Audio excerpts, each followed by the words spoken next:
மதுரை பக்கத்தில் மாடக்குளம் கண்மாய், பெரிய கண்மாய். இந்த கண்மாயில் ஒரு கொக்கு மீனை பிடிக்குது பாருங்கள்.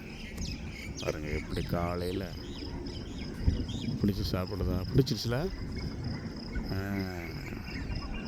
மீனை பிடிச்சி சாப்பிட்டுக்கிட்டே இருக்கு பாருங்க. காலையில் காத்திருந்து மீனை பிடிக்குது பார்த்தீங்களா. எப்படா வெளிச்சம் வந்தோன்னா அப்போ பிடிச்சலாம் சொல்லி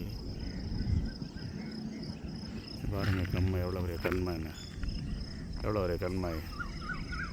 அந்த கண்மாயில் தான் கொக்கு பாருங்கள் காத்திருந்து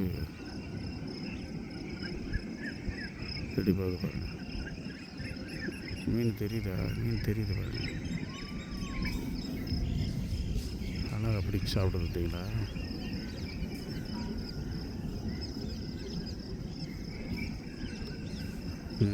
சாப்பிடுது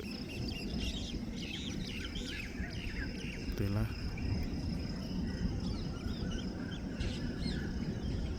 ஆனால்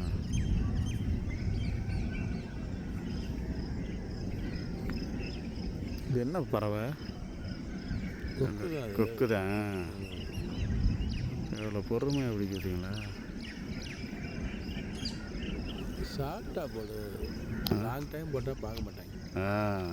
ஷார்ட்டாக அப்படியே ஒரு நிமிஷம்ன்றது அப்படியே தான். இன்னொரு நிமிஷம்லாம் பார்க்குறது கஷ்டம். இந்த பனை மரம் அழகாக இருக்குல்ல. அந்த எத்தனை வருஷம் இருக்கு மரம் தச்சு இந்த பனை மரம். இது ரோடே இப்போ போடுறாங்களா இறந்துடுமா? சேங்ஷன் ஆயிடுச்சு. எவ்வளோ ரோடு? நல்லா அழகாக இருக்கு. செம்மண்ணோடு விட்டுறாங்க அப்படியே. இந்த மலை மேலே போய் தான் கோயிலுக்கு போகுது. என்ன கபாலீஸ்வரன் கோயில். இதில் ட்ரெயின் போகுது. அப்போ மதுரை போடி இப்போ இருக்கா? திரும்ப ஆரம்பிச்சிட்டாங்களா? முதல்ல இருக்கா? அப்போ முதல்ல இருந்தது, அப்புறம் அகலப்படுத்தி இப்போ 2 வருஷம் ஓடுது.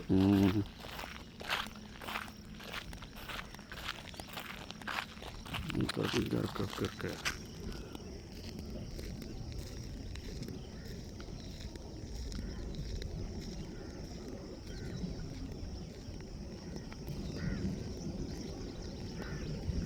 கொக்கு, இங்கே 3 கொக்கு காலையிலே.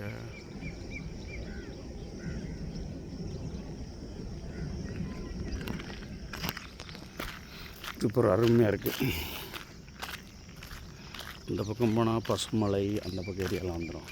நேராக போனால் திருப்பரங்குன்றம், அப்படி ஆப்போசிட் சைடெல்லாம் பார்த்தோம்னா அப்படியே இந்த பக்கம் போனோம்னா நாமலை பூக்கட்டெல்லாம் வந்துடும். இந்த பக்கம் போனால் மதுரை மீனாட்சி அம்மன் கோயில் இப்படி வந்துடும். எல்லாம் 360 டிகிரியில் உங்களுக்கு காமிச்சிட்டேன். சூரியனை பாருங்கள். ஓகே, அருமை. தேங்க்ஸ் ஃபார் வாட்சிங் மை சேனல் சந்திரன் மோகன். தேங்க்ஸ்.